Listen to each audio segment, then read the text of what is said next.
Fisher reined in his horse, a cruel, triumphant smile spreading across his face. He had him, the ghost and his prize. "You should have stayed a ghost, Creed," Fisher sneered, his voice echoing in the enclosed space. "I own this land. I own everything that breathes on it. That girl is my property, a broken tool to be discarded. Now where is she?" As Fisher raised his engraved, silver-inlaid pistol, a sound cracked through the canyon, a sound far more shocking than a gunshot. It was a word, a single, raw, powerful word that ripped through the silence and shattered the very air. "Liar!" The voice was clear, strong, and filled with a righteous fury that had been suppressed for a decade. It came from the ridge above them. Fisher's head snapped up, his face a mask of disbelief. There, standing against the brilliant blue sky like an avenging angel, was Naya. Beside her, holding a rifle with steady hands, stood Sheriff Brody. The silent girl had found her voice. The shock of it, the sheer visceral impossibility of this moment, froze Fisher for a critical, fatal second. Her voice was the spark that ignited the powder keg. The standoff exploded into chaos. Jonah, no longer a hermit, but the lethal scout of old, dove behind a rocky outcrop as bullets ricocheted off the stone around him. His rifle, an extension of his own will, barked with deadly precision. The Utah sun was a merciless god, and the Canyonlands were its scorched altar. For 5 years, Jonah Creed had made his penance in this cathedral of silence, a place where the wind spoke more than he did. He was a ghost in a land of ghosts, his past buried under a vow of silence so profound he'd nearly forgotten the sound of his own voice. He had sought out the most desolate corner of the territory, a maze of red rock and juniper where a man could disappear, not just from the world, but from himself. The silence wasn't emptiness. It was a wall he had meticulously built, stone by stone, to keep the memories at bay. But silence, he was about to learn, has its own echoes.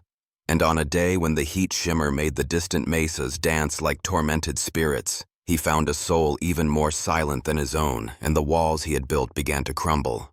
He found her near a dried-up creek bed, a winding scar of cracked mud and bleached stones where life had long ago surrendered to the heat. At first, he mistook her for a bundle of discarded rags, another piece of flotsam left behind by the harsh indifference of the desert. But as his horse drew closer, the shape resolved itself.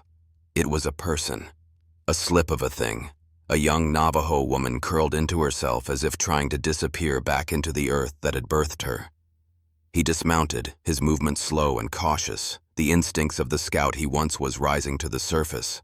He thought she was dead, another victim of the canyon's brutal, impartial judgment. But as he knelt beside her, he saw the faint, fluttery rise and fall of her chest, a life force so fragile it was almost imperceptible. She was half dead from exposure, her lips cracked and swollen to a grotesque caricature of a mouth, but she was alive, and she had been marked. Burned into the tender skin of her shoulder, a fresh, angry red brand stood out against her sun-darkened skin. It was the unmistakable, arrogant F of Silas Kingfisher's sprawling cattle empire. The brand was more than just a mark of ownership. It was a declaration of power, a symbol of a man who believed the entire territory and everything in it belonged to him. In these lands, Fisher's brand was as good as a death sentence for anyone who dared to defy him. Jonah felt a cold knot tighten in his gut. This was not a stray. This was a message. Her eyes, when they fluttered open, were vast, dark pools of terror so deep and absolute that they seemed to have swallowed her voice. She made no sound, no cry, no whimper. She stared up at him with the wild, uncomprehending fear of a trapped animal. She was utterly, terrifyingly mute. A younger Jonah, the man still raw from the horrors he had witnessed, would have kept riding. The Jonah of 5 years ago, the man who had first fled into this wilderness seeking oblivion, would have seen the brand and known it was a trouble he could not afford, a fire he could not put out. He had come here to escape the world's savagery, not to invite it into his home. But the man he was now, a man hollowed out and shaped by 5 years of stark, punishing silence, felt an unwilling pull of responsibility. He saw in her terror a reflection of his own buried torment. He saw in her silence a mirror to the vow that had become his own cage. With a sigh that seemed to carry the weight of all his years of regret, he gently scooped her into his arms. She was as light as a bundle of dry sticks, her body radiating a dangerous heat. He carried her back to his secluded cabin, a small stone and timber structure tucked deep into an alcove of the canyon wall. It was a place built for one man and his ghosts, a sanctuary where the silence had been his only trusted companion. As he laid her gently on his own narrow cot, the sight of the angry red brand on her shoulder seared itself into his mind, and the walls he had built against his past came crashing down. It threw him back 5 years, back to the acrid smell of smoke and the coppery tang of blood, back to the Red Creek Massacre. He'd been an Army scout then, young and proud in his uniform, his orders clear and absolute. Observe the situation, do not engage. From a high, hidden ridge, he had watched, a helpless, impotent witness, as Fisher's private army of regulators descended on the peaceful Navajo encampment nestled by the creek. They hadn't come to negotiate or to warn. They had come to erase. The slaughter was swift, brutal, and efficient. A symphony of violence conducted under the indifferent blue sky. He had watched families cut down, homes set ablaze, a community wiped from the earth to make way for Fisher's ever-expanding herds. He was the silent witness to a massacre, his inaction a direct order that felt like a personal sin, a betrayal so profound it had festered in his soul and driven him into this self-imposed exile. He had traded his uniform for silence and solitude, hoping to starve the guilt until it died. Now, that same guilt stared back at him from the haunted eyes of this girl. She was a living echo of Red Creek, another victim of the same insatiable beast. As he tended to her wounds, cleaning the dirt and grit from her cuts and gently applying a soothing salve to the raw, weeping burn on her shoulder, he understood. He couldn't leave her to die. To do so would be to relive his failure at Red Creek all over again. He didn't know her name, and she could not tell him, so he gave her one in the quiet of his own mind. He called her Echo, because her vast, empty silence seemed to be a perfect, painful reflection of his own. He cared for her with a gentle, practiced efficiency learned from years of tending to his own solitary injuries. He never pushed, never prodded, never tried to force her to speak. Words, he knew, were useless against a trauma this deep. Instead, he offered her the only thing he had in abundance, his own comforting silence. He would bring her water, a thin broth, and leave it by her cot, retreating to the other side of the small cabin to give her space. He would sit with her for hours by the crackling fire in the evenings, the only sounds the pop and hiss of the juniper wood and the mournful whisper of the wind through the canyon narrows. He was sharing his sanctuary, hoping it could become hers. He was a man haunted by the voices he had failed to save, and now he found himself the reluctant protector of a girl who had no voice at all. He didn't know it yet, but in his quiet attempt to heal her broken silence, he was taking the first step toward shattering his own. Weeks passed, measured not by the turning of a calendar, but by the slow, shared rhythms of survival that governed life in the canyon. The passage of time was marked by the arc of the sun across the sky, the changing length of the shadows, and the gradual return of life to Naya's exhausted frame. Jonah, falling back into the disciplined routines of a scout, hunted for game, tended his small garden of hardy vegetables, and maintained a silent, watchful vigil. Naya, the name he learned she called herself through a series of delicate charcoal drawings she made on a smooth, flat piece of slate he gave her, began to heal.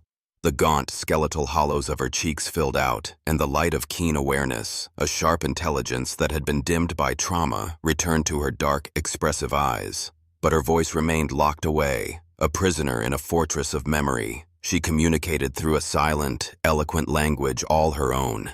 It was a language of elegant, precise gestures, of questioning glances, and of the symbols she would draw in the sand outside the cabin each morning. A drawing of a soaring hawk for freedom, a coiled rattlesnake for danger, a complex spiral for the journey of the sun across the sky. A quiet, deeply resonant bond formed between them, an understanding that transcended words. They were two silent souls finding a strange and unexpected solace in each other's presence. For Jonah, who had fled the world of men and its cacophony of lies and violence, the simple shared act of watching the sunrise with her became a ritual that soothed the jagged edges of his soul. His cabin was no longer a hermit's exile. It had become a sanctuary for two. For Naya, who had known nothing but the brutality of Fisher's world, the quiet safety of the cabin and Jonah's respectful, undemanding presence were like the first drink of cool water after a lifetime of thirst. She began to move without the constant, hunted tension in her shoulders, the instinct to flinch at every sudden sound slowly receding. The fragile peace of their shared silence was broken by the arrival of a prophet or a madman, depending on the day. Preacher John was a fixture of the territory, a gaunt, wandering figure with wild, fervent eyes and a beard full of desert dust. He spoke in a rambling torrent of visions and judgment, his words a strange mix of scripture and frontier mysticism. He stumbled upon Jonah's secluded cabin by what he loudly proclaimed to be divine, providential accident. Jonah, wary but bound by the unwritten laws of the wilderness, offered the man water and a piece of hardtack. As the preacher drank greedily, his gaze fell upon Naya, who stood half-hidden in the shadows of the doorway. He saw the faint, puckered outline of the brand on her shoulder where her tunic had slipped. The preacher's eyes, usually lost in a haze of prophetic fervor, sharpened with a sudden, chilling lucidity. "The mark of the beast," he whispered, his voice dropping to a conspiratorial rasp as he made a clumsy sign of the cross. He leaned closer to Jonah, his breath smelling of dust and something vaguely sour. "I have seen this in my visions, Scout. A silent lamb who carries the brand of the beast, fleeing from the great and terrible rancher who sits upon his throne of bones. Beware, son, for a righteous thunder is coming to reclaim what is his. Fisher buries what he marks. He never, ever leaves a witness."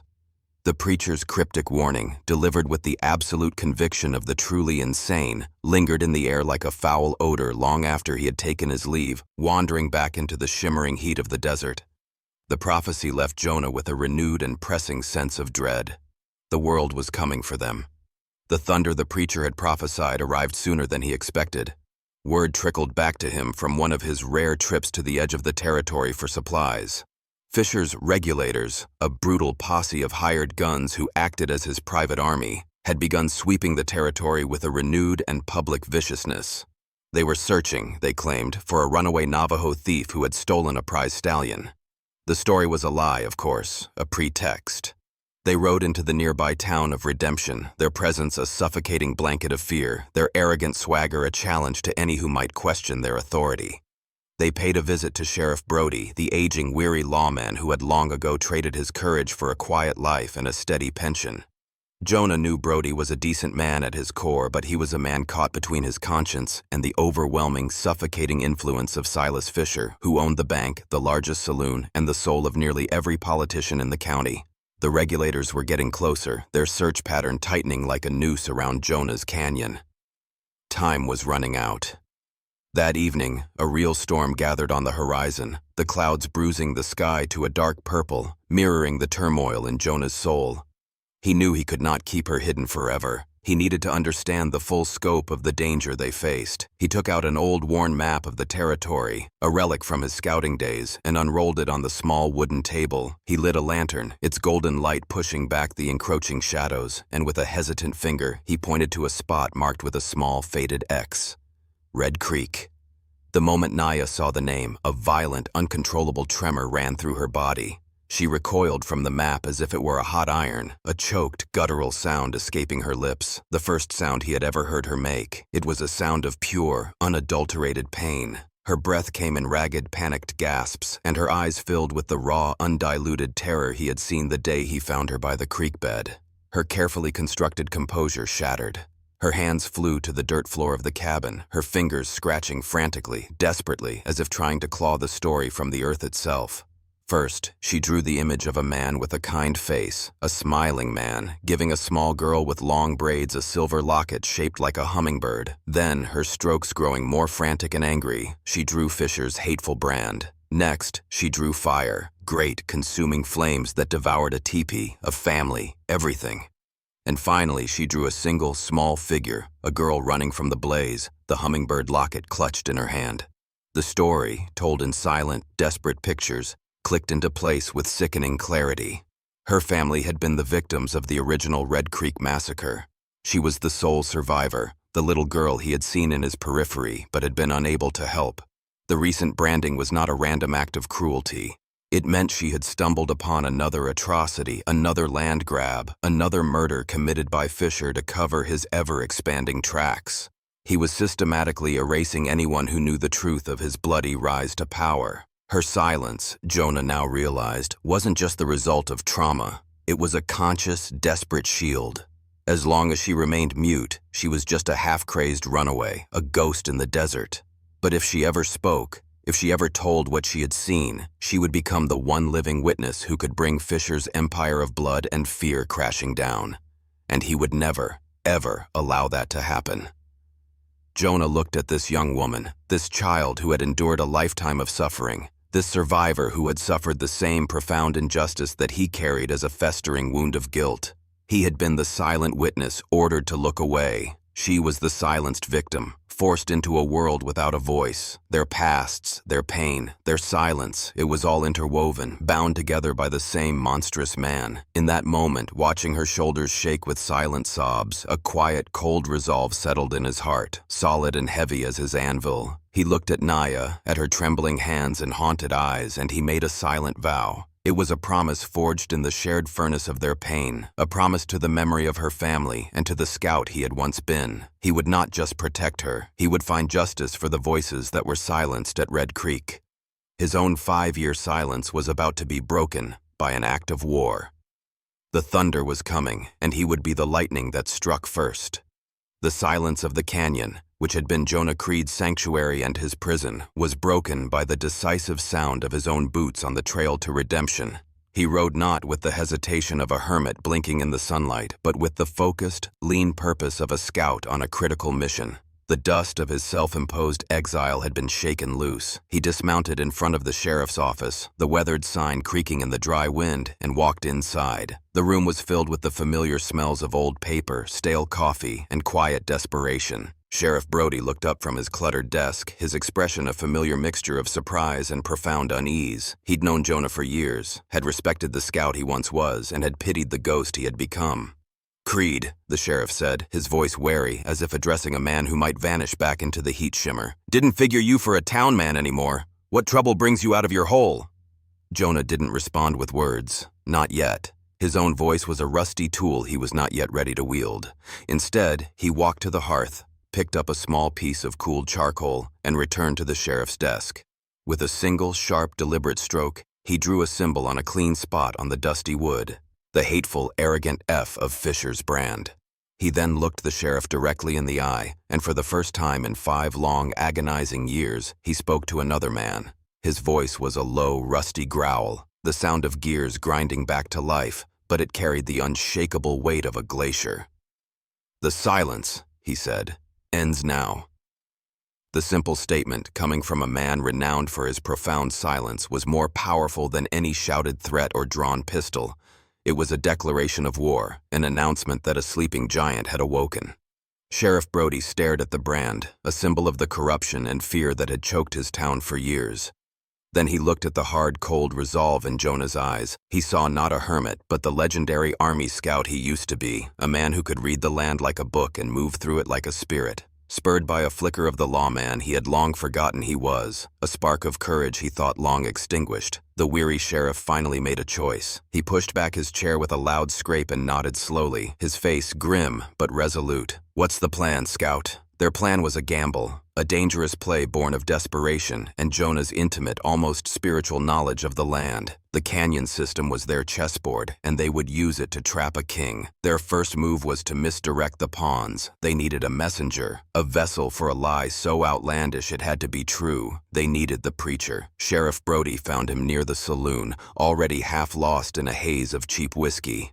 Fueled by another bottle, a holy offering from the sheriff himself, Preacher John stumbled into the regulator's temporary camp on the edge of town. He began to babble, his eyes wide with prophetic fire, about a new vision he had received. He spoke of a branded lamb fleeing not into the deep canyons, but north, towards the Ute territory, towards the mountains. The lie was audacious, but coming from the mouth of a known madman, it carried the ring of divine, unvarnished truth. The regulators, eager for their bounty and tired of the suffocating canyons, took the bait. The main body of Fisher's men, a force of over a dozen riders, thundered off to the north on a wild goose chase. But Jonah knew his quarry. Silas Fisher was too arrogant, too paranoid, and too possessive to let his men have all the glory. He would want to see the prize for himself. Jonah, anticipating this, had crafted a second trail, a subtle, masterful deception. A broken branch here, an overturned stone there, a single scuffed boot print in a patch of soft sand, a trail only an expert tracker like Fisher, proud of his own frontier skills, would notice. It was a trail that whispered of a lone, desperate fugitive trying to double back through the canyons. It was a trail that led directly into the heart of their trap, a dead-end box canyon, a sheer-walled prison of red rock known to the old-timers as the Needle's Eye. As the afternoon sun began its descent, painting the canyon walls in strokes of blood orange and deep purple, Fisher and his small, elite group of 4 hand-picked killers rode into the narrow passage. The canyon walls rose around them like silent, monolithic judges. As they rounded the final bend, they found Jonah Creed waiting for them. He stood alone in the center of the canyon floor, a solitary, immovable figure against the backdrop of ancient stone. Fisher reined in his horse, a cruel, triumphant smile spreading across his face. He had him, the ghost and his prize. "You should have stayed a ghost, Creed," Fisher sneered, his voice echoing in the enclosed space. "You live on my land, you breathe my air. I own this territory, and I own everything that breathes on it. That girl is my property, a broken tool to be discarded. Now, where is she?" As Fisher raised his engraved silver-inlaid pistol, a sound cracked through the canyon, a sound far more shocking than a gunshot. It was a word, a single, raw, powerful word that ripped through the silence and shattered the very air. "Liar!" The voice was clear, strong, and filled with a righteous fury that had been suppressed for a decade. It came from the ridge above them. Fisher's head snapped up, his face a mask of disbelief. There, standing against the brilliant blue sky like an avenging angel, was Naya. Beside her, holding a rifle with the steady, capable hands of a lawman reborn, stood Sheriff Brody. The silent girl had found her voice. The shock of it, the sheer, visceral impossibility of this moment froze Fisher for a critical, fatal second. Her voice was the spark that ignited the powder keg. The standoff exploded into a symphony of chaos. Jonah, no longer a hermit but the lethal scout of old, dove behind a rocky outcrop as bullets ricocheted off the stone around him. His rifle, an extension of his own will, barked with deadly precision. He moved with a fluid, economical grace, using the terrain he knew so well as his ultimate weapon. Above, Sheriff Brody laid down a steady covering fire, the years of weariness and compromise falling away from him, revealing the core of the lawman he was always meant to be. 2 of Fisher's men fell in the first volley, caught completely off guard by the coordinated 2-front attack. But the final, decisive act belonged to Naya. She was no longer a victim, no longer a silent echo of another's crime. As Jonah and Brody pinned down the remaining killers, she stood tall on the ridge, a figure of terrible, beautiful power. With a strength born of years of suppressed rage and a lifetime of grief, she pushed with all her might against a large, precariously balanced rock formation at the canyon's edge. It teetered for a heartbeat, then gave way. With a deep, guttural roar, it thundered down into the canyon, triggering a small, contained rock slide. It wasn't a landslide meant to kill, but to imprison. It crashed down across the narrow mouth of the canyon, sealing the only exit. Silas Fisher's reign of terror, a reign built on violence and the silencing of others, ended not with a bullet, but with the clear, unwavering voice of a girl who had finally found her own thunder. In the aftermath, with Fisher and his men bound and waiting for the territorial marshals Brody had already summoned, Jonah and Naya stood at the canyon's edge. The setting sun bathed them in a soft, golden light. The silence returned, but it was a different kind of silence now. It was not a silence of pain or fear, but one of deep, shared peace. He looked at her, at the quiet strength in her eyes, and saw that the haunted man who had fled into this canyon 5 years ago was gone. She looked at him, at the gentle understanding on his face, and knew that the voiceless, terrified girl was gone too. He reached out and took her hand. Her fingers laced with his, a natural, easy fit. Together they turned and walked back towards the small stone cabin, their shadows stretching long behind them. They were not walking back into a life of isolation, but into a shared, quiet future, leaving the violent echoes of their pasts behind them, forever lost in the sacred silence of the canyon. Jonah and Naya's story, set against the harsh beauty of the Utah canyons, speaks to a truth that resonates far beyond the frontier. The most profound prisons are the ones we build for ourselves, and the key to our own freedom is often found in the act of freeing someone else. For years, Jonah lived in a self-imposed exile, believing that silence and solitude were the only penance for his past failures. He was a man haunted by what he didn't do, trapped in a cycle of guilt that kept him disconnected from the world and from himself. His silence wasn't peace. It was a wall, Naya's silence was different. It was a shield, a fortress forced upon her by unspeakable trauma. She was a living embodiment of the phrase silenced victim, her voice stolen not by choice, but by the brutal actions of a powerful man. Together they represent two sides of the same human coin, the pain of action not taken and the pain of action suffered. What their journey teaches us is that healing is rarely a solo endeavor. Jonah thought he was saving a helpless girl, but in reality, her presence forced him to confront the very ghost he had fled from. By choosing to protect her, he was finally choosing to fight back against the injustice that had broken him. He had to break his vow of silence to defend her, and in doing so, he broke the chains of his own guilt. Her vulnerability became the catalyst for his own strength. For Naya, healing began not when she was rescued, but when she was respected. Jonah didn't try to fix her. He didn't demand her story. He simply offered her a safe space and shared his own silence, implicitly telling her, "You are safe here, exactly as you are." It was this acceptance that gave her the strength to finally reclaim her own voice, not as a whisper, but as a roar of defiance. Her first word wasn't a plea, it was an accusation, it was judgment.